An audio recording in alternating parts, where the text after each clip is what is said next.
Hello everyone, আজকে হলো পয়লা বৈশাখের আগের দিন। তো এখানে দেখো আমার 3টে পার্সেল এসে গিয়েছে। এগুলো পরে তোমাদের সাথে শেয়ার করবো এর মধ্যে কী আছে, যখন পয়লা বৈশাখের শপিং ব্লগ শেয়ার করবো তখন একটু লেট হবে। তো এখানে আমি খাওয়া দাওয়া করে বেরিয়ে পড়েছি, একটা কটনের গ্রাউন্ড টাইপের পরেছি, এইগুলোই এখন গরমে খুব কমফর্টেবল। গিয়েছিলাম হচ্ছে এই দেখো কেক আনতে, যেহেতু পরের দিনে আমার বার্থডে ছিল। এটা হচ্ছে ফার্স্ট কেক, আর একটা কেক নিয়েছিলাম মিয়মরে থেকে। সবই তোমরা বার্থডে ব্লগে দেখতে পাবে। তারপরে বাড়ি এসে একটু বসে আবার মার সাথে বিকালে বেরিয়ে পড়েছি।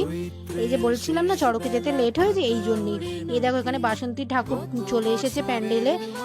চারিদিকে খুবই একটা ভালো ফেস্টিভ ভাইব পাওয়া যাচ্ছিল। আর বসিরহাটে ভিড়টা খালি দেখো, চারিদিকে মানে মানুষ গিজগিজ করছে, তখনও মানুষের শপিং করা শেষ হয়নি, যেহেতু মানে আর পয়লা বৈশাখের আগের দিন বলে কথা। আর এখানে দোকানে দোকানে দেখো কি সুন্দর ঠাকুর উঠেছে, যেহেতু পরের দিন পুজো হবে দোকানে দোকানে, সেই জন্য আমার তো দেখে খুবই ভালো লাগছিল। আমি দোকানে এসেছিলাম ডেকোরেশনের জিনিস কিনে বাড়ি চলে আসলাম। চলো টাটা।